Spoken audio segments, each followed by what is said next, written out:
दरोगा ने बुजुर्ग व्यक्ति को मारा थप्पड़। नहीं जानता था वो कलेक्टर का पिता है। फिर जो हुआ वो पूरे बाजार की रूह को हिला देने वाला पल था।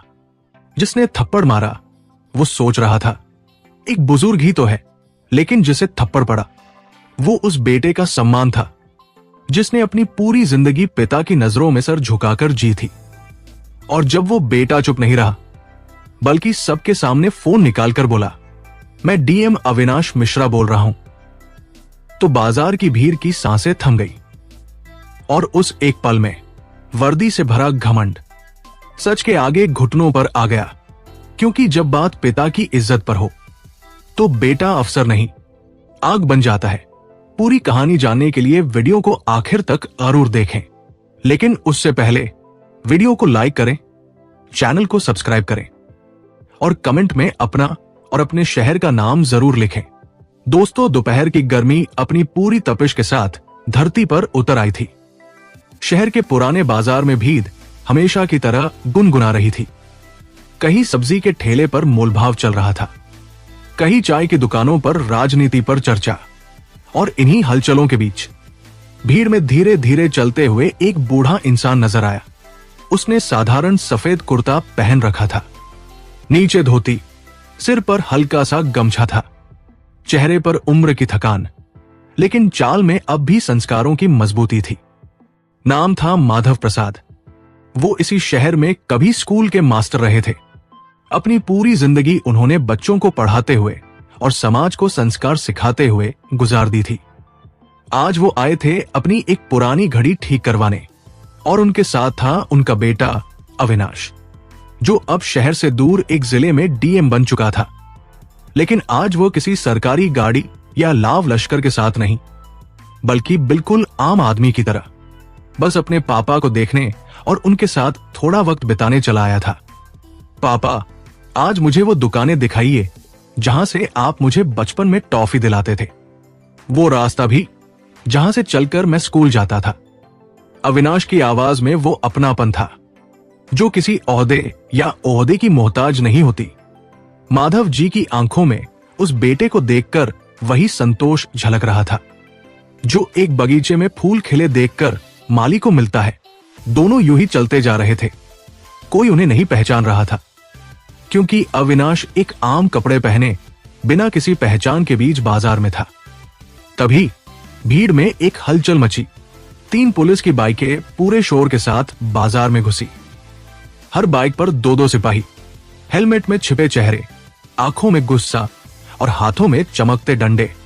एल, लाइन में लगो सब, दुकान समेटो, ऊपर से हुक्म है, साहब आ रहे हैं। लोग डर के मारे अपनी दुकानें समेटने लगे। भीड़ बिखर गई। एक बूढ़ी औरत को धक्का दे दिया गया। एक युवक को थप्पड़ मार दिया गया क्योंकि वो अपने मोबाइल से वीडियो बना रहा था। जब अफसर आए तो हर तरफ सफाई दिखनी चाहिए, कोई लफड़ा नहीं, सब खाली हो जाना चाहिए। एक दरोगा चिल्लाया। नाम था राकेश चौधरी। इस इलाके में अपने घमंड और रौब के लिए बदनाम था। किसी को नहीं पता था कौन अफसर आ रहा है, क्या होने वाला है, लेकिन हर कोई डरा हुआ था क्योंकि ये मंजर हर रोज दोहराया जाता था। अविनाश ये सब देख रहा था। अब उसकी आंखों से वो मुस्कान गायब हो चुकी थी। वो बाजार जहां उसके पापा ने जिंदगी बिताई थी, आज वही एक पुलिस वाला लोगों को ऐसे डरा रहा था जैसे वो किसी के मालिक हो। तभी जो हुआ वो अविनाश कभी भूल नहीं सका। दरोगा राकेश की नजर माधव प्रसाद जी पर पड़ी, जो एक दुकान के किनारे खड़े होकर थोड़ी देर के लिए दीवार का सहारा ले चुके थे। अबे ओ बुढ़े, यहां खड़ा क्यों है रे? भाग यहां से, उठा दूं क्या? माधव जी बोले, बेटा बस थक गया हूं, 2 मिनट बैठ जाता हूं। राकेश गरजा, तेरे जैसे ही भीड़ लगाते हैं, सिखाता हूं तमीज। और फिर एक जोरदार थप्पड़, थप, जैसे पूरे बाजार की आवाज वही थम गई। कोई चाय नहीं उबली, कोई सब्जी नहीं तौली गई, हर दुकान का शटर वही अटका रह गया। अविनाश वही खड़ा रह गया। उसकी आंखें बंद थी, लेकिन कानों में वो थप्पड़ गूंज रहा था, जैसे वो सिर्फ उसके पापा के गाल पर नहीं, उसके आत्मसम्मान पर पड़ा हो। कई सेकंड बीते, फिर उसने आंखें खोली। चुपचाप मोबाइल निकाला और एक नंबर डायल किया। मैं अविनाश मिश्रा बोल रहा हूं, डीएम, सोमपुर जिला। अभी इसी वक्त मुख्य बाजार चौकी के दरोगा राकेश चौधरी और उसकी पूरी टीम को सस्पेंड किया जाए और एसपी साहब को तत्काल मेरे पास भेजा जाए। फोन रखकर अविनाश अपने पापा के पास गया, उन्हें सहारा दिया, पास की दुकान के स्टूल पर बिठाया। बाजार की हर आंख अब उसी ओर थी। कोई नहीं समझ पा रहा था कि ये कौन है, जिसकी एक आवाज में पूरे सिस्टम की हवा बदल गई। दरोगा राकेश लड़खड़ाता हुआ बोला, "ता तुम कौन हो बे?" अविनाश ने शांति से कहा, "मैं वही हूं जिसे तुमने आम आदमी समझा, और मैं वही हूं जो अब इस सिस्टम को उसका असली चेहरा दिखाने आया है। मैं इस जिले का डीएम हूं और तुमने मेरे पापा को मारा है। अब तुम्हारे लिए सिर्फ एक रास्ता बचा है, कानून की गिरफ्त में जाना।" सिर्फ कुछ ही मिनटों में एसपी साहब मौके पर पहुंच चुके थे। अविनाश ने उन्हें मोबाइल में वो वीडियो दिखाया जिसमें एक एक सेकंड दर्ज था। एक बूढ़ी औरत को धक्का, एक लड़के को थप्पड़, दुकानदारों से जोर जबरदस्ती, और फिर एक बुजुर्ग शिक्षक को सबके सामने अपमानित करने वाला वो थप्पड़। एसपी कुछ नहीं बोले, बस चुपचाप सर झुकाकर खड़े रहे, क्योंकि अविनाश अब सिर्फ एक अधिकारी नहीं था, वो अब पूरे जिले की अंतरात्मा बन चुका था। उसी वक्त दरोगा राकेश और उसकी पूरी टीम को मौके पर ही निलंबित किया गया और जीप में बिठाकर थाने ले जाया गया। बाजार की भीड़, जो अब तक डरी सहमी थी, धीरे धीरे ताली बजाने लगी। किसी ने धीरे से कहा, "साहब तो सच में अपने जैसे हैं।" किसी की आंखों में राहत थी, किसी के चेहरे पर उम्मीद, जैसे सालों बाद बाजार ने इंसाफ की शक्ल देखी थी। अविनाश ने अपने पापा का हाथ थामा, धीरे से पूछा, "ठीक है ना पापा?" माधव जी की आंखों से आंसू बह निकले, लेकिन होठों पर सिर्फ एक बात, "बेटा, आज तूने मेरे जीवन की सबसे बड़ी परीक्षा पास कर ली।"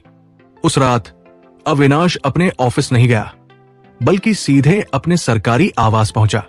कमरे में अंधेरा था, लेकिन उसकी आंखों में अब एक नई रोशनी थी। उसने एक पुरानी फाइल निकाली, जनता की शिकायतें, जिसमें हर थाने, हर चौकी और हर पुलिसकर्मी पर आए शिकायती पत्र दर्ज थे। कहीं पर रिश्वत की शिकायत, कहीं मारपीट और अवैध गिरफ्तारी, और कहीं चुपचाप रात को लोगों को उठा ले जाने की खबरें। अविनाश जानता था, यह सिर्फ एक थप्पड़ का जवाब नहीं है, ये उस व्यवस्था की सफाई है जिसने लोगों का भरोसा तोड़ा है। सुबह हुई, अविनाश ने न वर्दी पहनी, न गाड़ी मंगाई, न सुरक्षा ली, बस जीन्स पहनी, कुर्ता डाला और एक पुराना बैग उठाकर निकल पड़ा। मंजिल थाना सूरजपुर। यहां की शिकायतें सबसे ज्यादा थी। लोग डरते थे थाने जाने से, क्योंकि वहां न्याय नहीं, धमकी मिलती थी।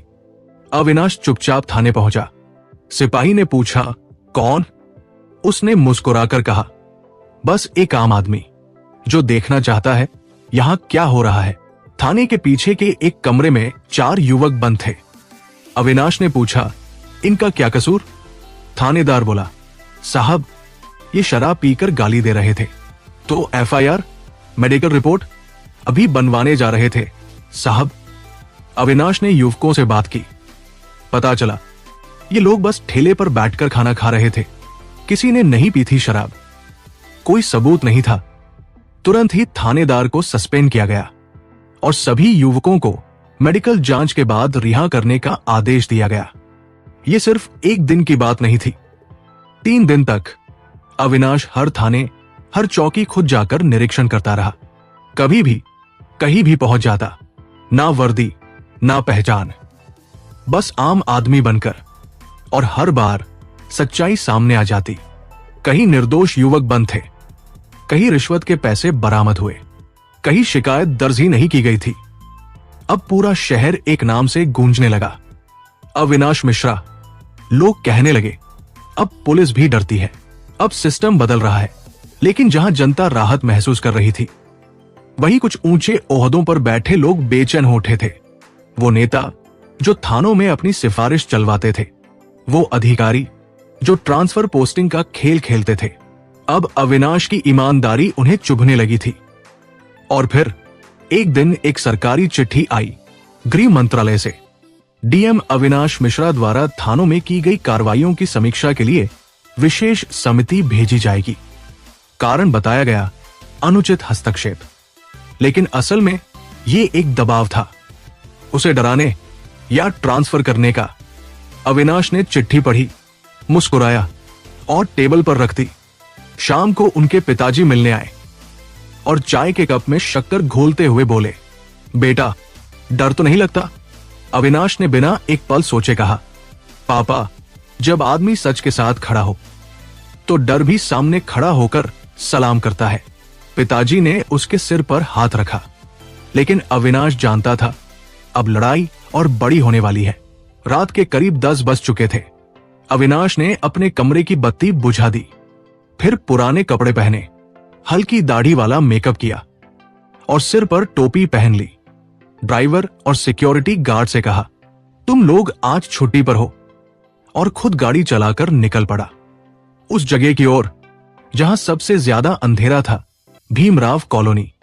ये कॉलोनी शहर के बाहरी छोर पर थी, जहां सड़कें टूटी हुई थी, गलियों में लाइटें नहीं थी और लोगों की उम्मीदें भी कहीं दम तोड़ चुकी थी।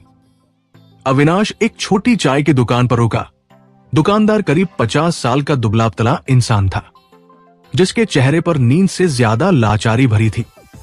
भाई साहब, यहां पुलिस रात को आती है क्या? अविनाश ने सामान्य स्वर में पूछा।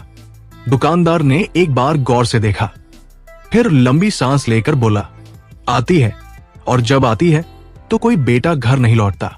कभी किसी को उठाकर ले जाती है तो कभी किसी पर झूठा केस थोप देती है। शिकायत क्यों नहीं करते? कहां करे बाबूजी। गरीब की सुनवाई कौन करता है? थाने जाते हैं तो धमकाया जाता है। हमें बस जीने की इजाजत चाहिए। इंसाफ की उम्मीद तो छोड़ दी है। अविनाश ने जेब से एक विजिटिंग कार्ड निकाला और धीरे से आगे बढ़ाते हुए कहा, अगर कभी कुछ हो तो इस नंबर पर फोन करना। मेरा नाम अविनाश मिश्रा है, मैं इसी जिले का डीएम हूं। दुकानदार चौंक गया, उसके हाथ कांपने लगे। उसने कहा, तो आप ही है वो जिनकी बातें अब लोग फुसफुसाकर नहीं, गर्व से करने लगे हैं। अविनाश मुस्कुराया और तभी एक जीप कॉलोनी के मोड़ पर आकर रुकी। 4 पुलिस वाले उतरे और साथ था दरोगा विजयपाल। नाम पहले से ही कुख्यात था। उन्होंने एक घर का दरवाजा पीटना शुरू किया। खोलो, गांजा पी रहे थे क्या बे साले? चलो थाने। घर से 2 युवक घसीटकर निकाले गए। अंदर से औरतों के रोने और बच्चों की चीख सुनाई देने लगी। अविनाश चुपचाप सब देख रहा था। फिर उसने तुरंत फोन किया, पंकज तिवारी, तुरंत भीमराव कॉलोनी पहुंचो, यहां अवैध गिरफ्तारी हो रही है और वीडियो ऑन रखना। और वो आगे बढ़ा, भीड़ हटाते हुए बोला, रुको। दरोगा चौंका, अबे तू कौन है बे? अविनाश ने टोपी उतारी और कहा, मैं वही हूं जिसे तुम आम आदमी समझते हो, लेकिन अब मैं तुम्हारे कानून के सामने गवाह बनकर खड़ा हूं। इसी बीच पंकज तिवारी जीप से उतर चुके थे। उन्होंने कहा, युवकों को छोड़िए और अपने पहचान पत्र दिखाइए। विजयपाल समझ चुका था कि अब मामला उसके हाथ से निकल चुका है। अविनाश ने कहा, मैं इस जिले का डीएम हूं और अब यह सारा रिकॉर्ड सबूत बन चुका है। अब आप पर केस दर्ज होगा और निलंबन तो अभी इसी वक्त। उस रात भीमराव कॉलोनी में जो इंसाफ मिला, उसने पूरे शहर की नींव हिला दी। अगले ही दिन शहर भर में सिर्फ एक नाम गूंज रहा था, अविनाश मिश्रा। लोग कहने लगे, इसने हमें सिर्फ इंसाफ नहीं दिया, हमें इंसान होने का एहसास वापस दिला दिया।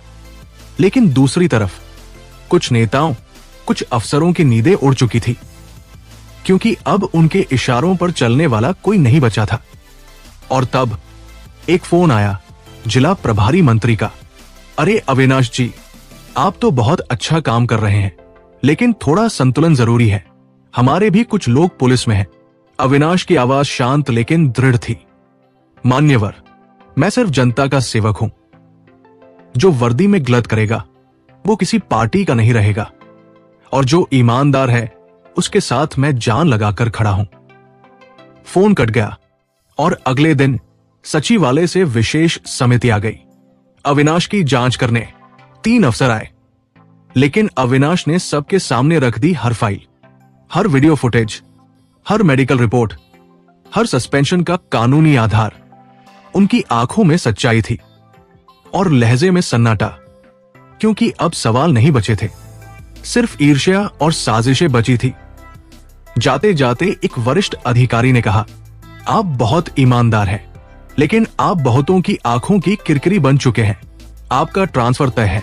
अविनाश ने मुस्कुराते हुए जवाब दिया, मैं हर दिन ट्रांसफर के लिए तैयार रहता हूं, लेकिन जहां रहूं वहां बदलाव होगा, और जहां जाऊं वहां से भी आवाज उठेगी। और 2 दिन बाद आदेश आ गया, डीएम अविनाश मिश्रा का तत्काल प्रभाव से ट्रांसफर किया जाता है। जैसे ही ट्रांसफर का आदेश आया, शहर की रफ्तार थम गई। बाजार में बैनर लगने लगे, हमें वापस चाहिए अविनाश मिश्रा। स्कूल के बच्चे काली पट्टियां बांधकर बैठ गए। महिलाओं ने चुपचाप पोस्टर हाथ में ले लिए। छोटे दुकानदारों ने विरोध में दुकानें बंद कर दी। ये अब सिर्फ एक ट्रांसफर नहीं था, ये एक आवाज बन चुकी थी, जो सालों से दबे हुए लोग पहली बार उठा रहे थे। लेकिन अविनाश चुप था। न कोई भाषण, न कोई विरोध, बस एक शांत चेहरा जो फाइलें समेट रहा था। सरकारी अलमारी से एक पुराना बैग निकाला, वही बैग जो वो छात्र जीवन में लेकर चलता था। उसे कंधे पर डाला और कुर्सी से उठ गया। पास ही बैठे पिताजी ने धीरे से पूछा, बेटा दुख हुआ? अविनाश ने सिर झुकाए हुए बस इतना कहा, नहीं पापा, क्योंकि मैंने कोई कुर्सी नहीं छोड़ी, मैंने बस अपनी आत्मा को सलामत रखा है। तभी मोबाइल बजा। दूसरे जिले से कमिश्नर का कॉल था। बधाई हो अविनाश, तुम्हें राजधानी बुलाया जा रहा है, राज्य का विशेष सचिव बनाया गया है। ये एक तरह से प्रमोशन है।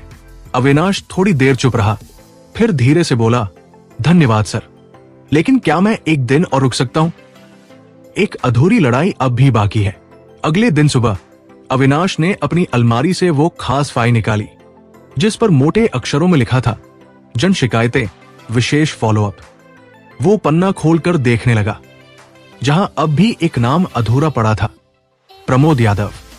उसी दरोगा का नाम जिसने उसके पिता को थप्पड़ मारा था, जिसे निलंबित तो कर दिया गया था, लेकिन ऊपर बैठे अफसरों ने उसकी जांच को धीमा कर दिया था। फाइलें दबा दी गई थी, साक्ष्य कमजोर पड़ने दिए गए थे। अविनाश जानता था, अगर उसने जाते जाते ये अधूरी लड़ाई नहीं लड़ी तो उसका पूरा सफर अधूरा रह जाएगा। उसने उसी दिन एक विशेष बैठक बुलाई। एसपी, जांच अधिकारी, लोक अभियोजक और 2 वरिष्ठ आईएएस अधिकारियों को आमंत्रित किया गया। 3 घंटे तक साक्ष्य रखे गए, वीडियो फुटेज, गवाहों के बयान, डॉक्टरी रिपोर्ट, सब कुछ एक एक कर सामने रखा गया। अंत में सबकी सहमति से एक निर्णय लिया गया, प्रमोद यादव को बर्खास्त किया जाए और उस पर आपराधिक मुकदमा दर्ज हो। शाम के 4 बजे अविनाश ने आखिरी दस्तखत किए और आदेश जारी किया गया।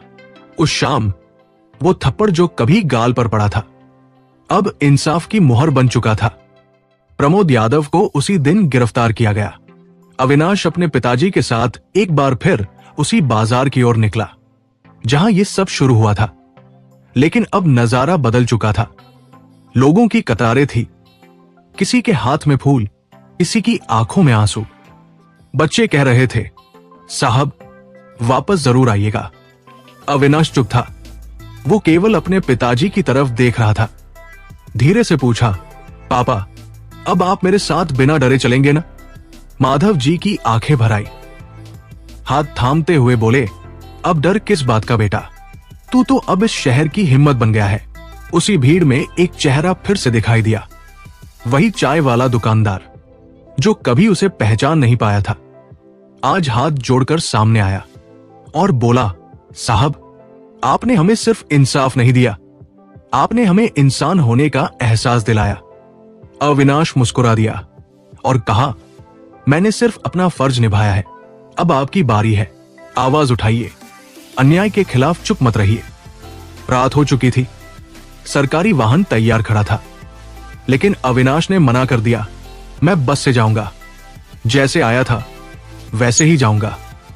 बस स्टैंड पर सैकड़ों लोग जमा हो चुके थे। कोई रो रहा था, कोई वीडियो बना रहा था, लेकिन अविनाश सिर्फ अपने पिताजी को देख रहा था, जैसे उनकी आंखों में पूछ रहा हो, क्या मैंने आपको शर्मिंदा तो नहीं किया? पिता ने आंखों से कहा, नहीं बेटा, तू तो अब इस देश की उम्मीद बन गया है। बस में बैठते वक्त अविनाश ने पीछे मुड़कर देखा। कोई भाषण नहीं, कोई घोषणा नहीं, बस आंखें बंद की और सिर झुकाया, क्योंकि सबसे ऊंची जीत कभी कभी सबसे शांत होती है।